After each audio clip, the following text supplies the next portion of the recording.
Alors nous sommes en lisière de forêt de Cambrai sur la gauche et là c'est la route forestière de Cambrai. Là vous avez le pylône Saint-Leu si je ne m'abuse. Et là donc derrière la plaine Oméga. Alors voilà l'autre partie sud de la route forestière. Là un peu de forêt en lisière de Oméga. Chasse réservée, voilà. Ok. Bon, nous, ce qu'on va faire, on va passer dans le sous-bois, là. Alors, le sous-bois, là-bas, il donne, en traversant sur une soixantaine de mètres, on arrive à l'océan. Et nous, on va pas à l'océan, on va juste marcher un petit peu. Là, on traverse. C'est ce que je voulais vous montrer. Donc, à l'intérieur d'une partie de la forêt de Cambrai, voilà un arbre, une racine. Voilà les racines magiques.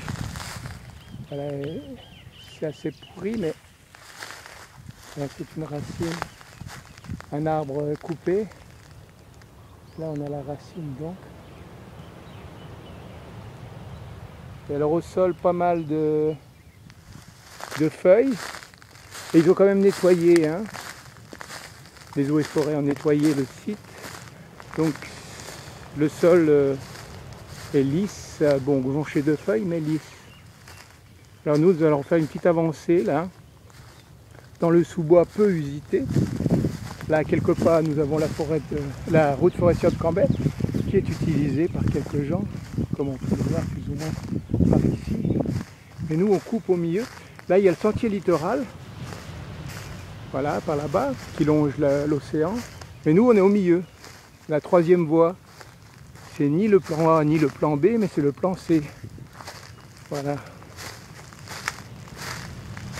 Alors là, on peut faire des découvertes moins habituelles. On peut faire des rencontres aussi d'oiseaux.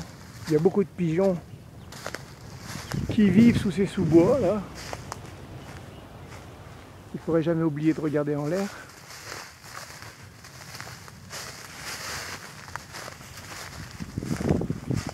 Voilà, de droite et de gauche. Une petite route qui coupe là entre la route forestière, petit sentier, la route forestière et le littoral. Et nous, on est toujours dans notre milieu, dans notre troisième voie, la voie du milieu.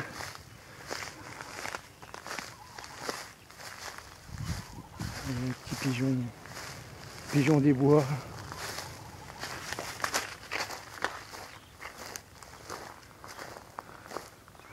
Il y a pas mal de petites routes transversales que les gens utilisent.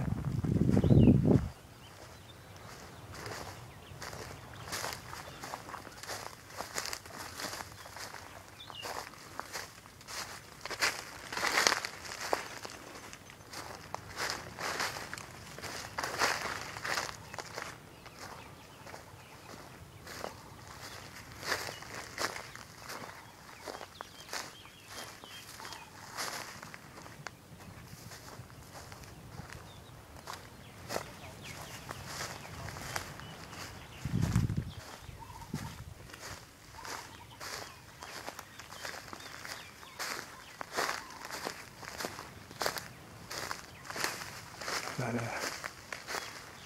la route du sentier littoral.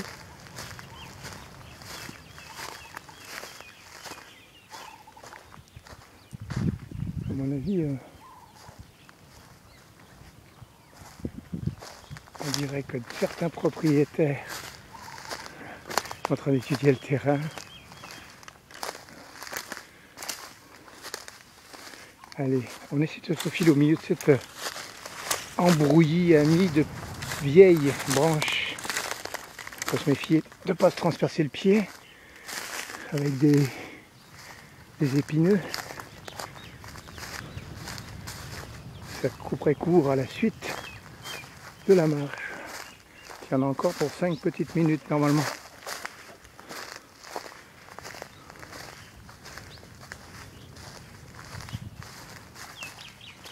Voilà, les sous-bois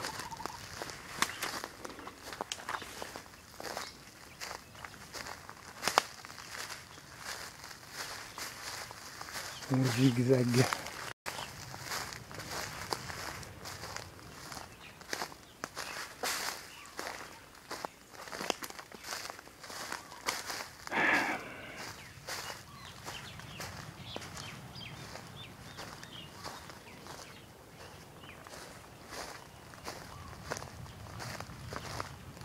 On speed pas, on marche doucement. Pas mal de sécheresse en fait, hein, comme on peut voir c'est jaune là.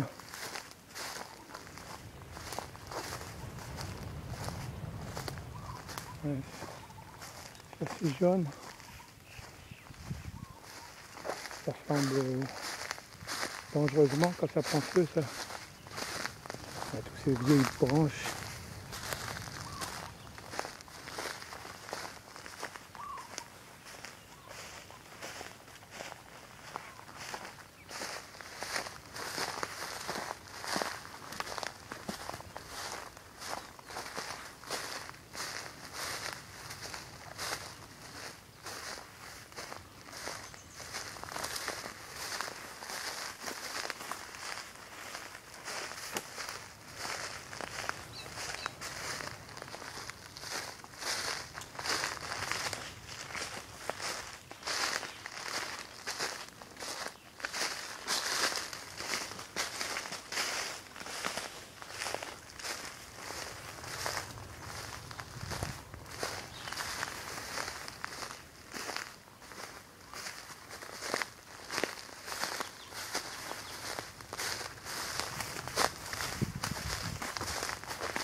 Beaucoup de végétation coupée, cassée.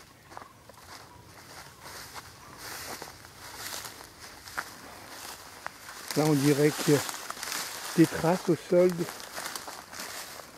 pas, c'est les animaux qui font ça. Ils écrasent des chiens, des cabris.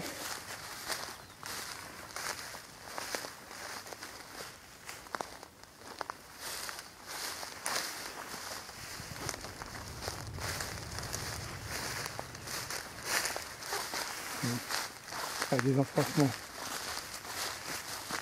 concavités. Cavité.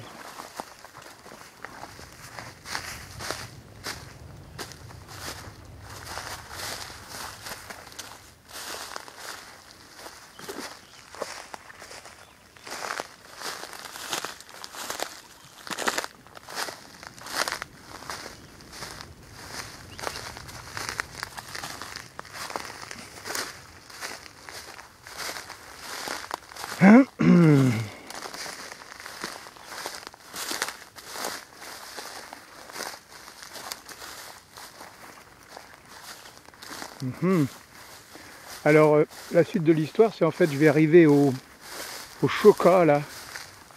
Donc comme il reste moins d'1 minute et demie, je préfère l'annoncer. Et normalement après les Chocas, on rejoint le petit sentier. Donc là on va déjà essayer d'atteindre les Chocas qui se trouvent là devant.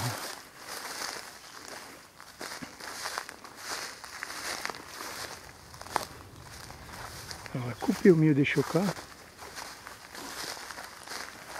Alors, tiens, mais on tombe. Non, on tombe pas vraiment. Je vais m'y retrouver. Ouais, faut couper au milieu. Ben voilà, on retrouve le petit sentier en fait. Voilà, bon, la boucle est presque bouclée.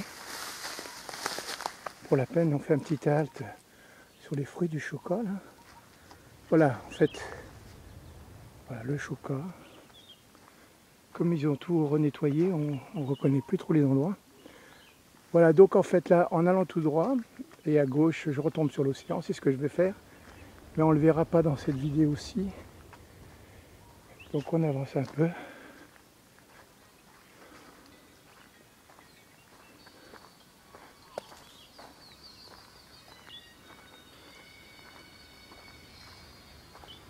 Voilà, c'est terminé.